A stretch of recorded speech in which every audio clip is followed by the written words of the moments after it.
October 20th, 2004, Game 7 of the American League Championship Series. With an astounding 3 wins in a row, the Red Sox had tied the series with the Yankees at 3 apiece and were 1 win away from the World Series.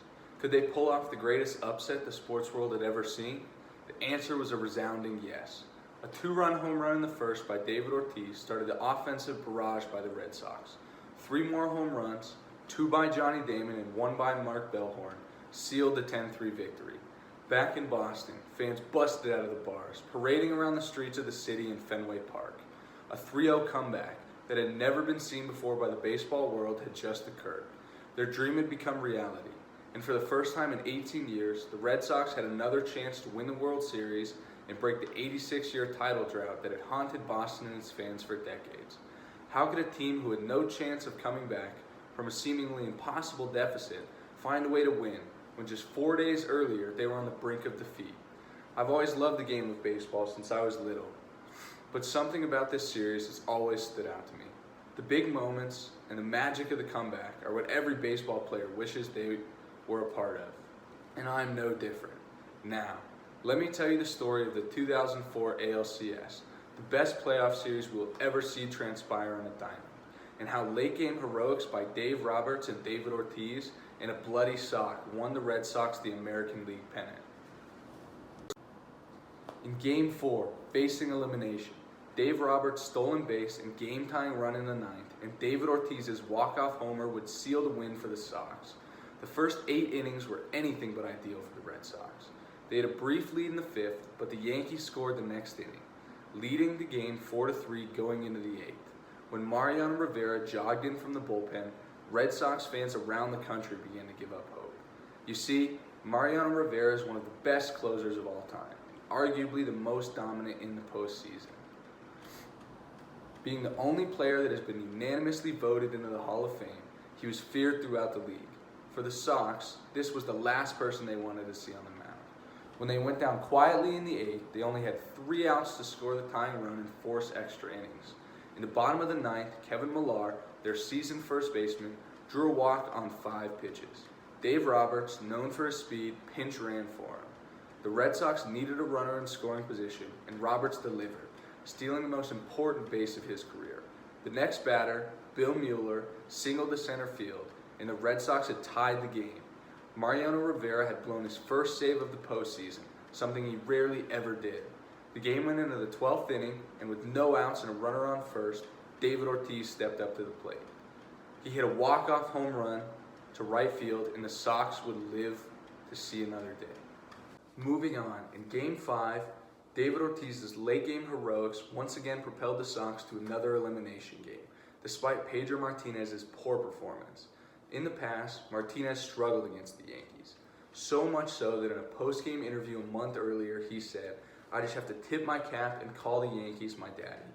This gave Yankees fans an opportunity to terrorize Pedro, which they did whenever he pitched, chanting, "Who's your daddy?" While the game was in Boston, Pedro Martinez's woes against the Yankees continued. The Red Sox jumped to an early lead, but Derek Jeter hit a 3-run double in the 6th, and the Sox once again had their backs to the wall. In the 8th, David Ortiz homered once again to cut the Yankees' lead to 1. Mariano Rivera came in to pitch the rest of the 8th, and, like the night before, Millar walked and Roberts pinch ran. It was a mirror of what had happened the previous night, but could the Red Sox tie the game?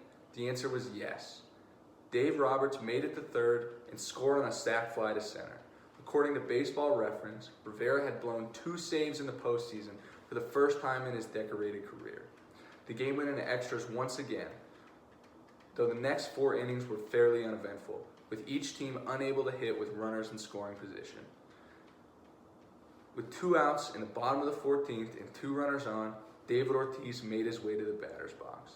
He had the chance of being the hero 2 nights in a row, and he delivered, singling to center field and walking off the game. The city of Boston began to believe in the Sox once again. The Red Sox were coming back, but could they pull off the greatest upset ever?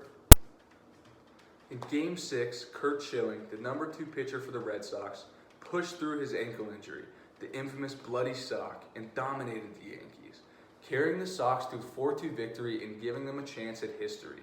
In Game 1, Schilling had gotten lit up against the Yanks, mostly due to the fact that he couldn't push off the mound because of the tendon in his right ankle. A couple hours before Game 6, the team doctor performed a makeshift surgery on the ankle, stitching more skin into the ankle to keep his tendon in place. His ankle was bleeding through his sock and continued to spread throughout the game. Schilling later said he couldn't feel half of his foot and ankle when pitching, and the other half he could feel was in incredible pain.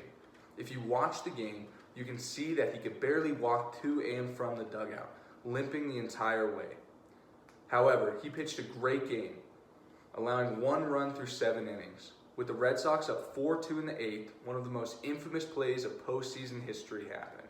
Alex Rodriguez, the Yankees' third baseman, hit a slow ground ball to the pitcher. On his way to first base, Rodriguez slapped the ball out of Bronson Arroyo's glove. However, it went initially unnoticed by the umpire and a run scored. With the tying run on second base, the Red Sox manager, Terry Francona, ran out of the dugout, asking for an explanation. The umpires huddled together around the mound and eventually made the right call, calling A-Rod out for interference. Brennan O'Toole, the writer of the Over the Monster article in Game 6, said, "The umps got it right. The universe wasn't out to screw the Red Sox. Maybe we have a chance here." Beer bottles rained down from the Yankees fans, and the game was temporarily halted. When the game continued, the Yankees failed to recover. The Red Sox had won Game 6 thanks to an incredible pitching performance by Curt Schilling. Now, Game 7 really wasn't much of a game. The Red Sox kept their momentum and beat up the Yankees pitchers, winning the game 10-3. While the last game wasn't as exciting as the ones before it, the Red Sox had shocked the world and finally beaten the dreaded Yankees to get to the World Series. After this resounding win in Game 7, and an impossible feat accomplished, the Red Sox headed to the World Series, where they would sweep the St. Louis Cardinals. After 86 years, they had finally ended the curse that had plagued them for so long. Ever since trading Babe Ruth to their longtime rivals, the Yankees, they hadn't won a championship. Finally, the dream had come true, and in such dramatic fashion. They pulled off the greatest comeback ever against the winningest team in baseball history, not to mention their hated rivals. I'm not a Red Sox fan, but the magic of that series and the grit and belief it took for a team to win these 4 straight games is unmatched. If it hadn't been for numerous players stepping up in the biggest moments of their career, the Red Sox would have watched the World Series from their living room and looked on as the hated Yankees played in yet another championship. The 2004 Red Sox pulled off the impossible and will go down in the history books for their performance in the 2004 American League Championship Series.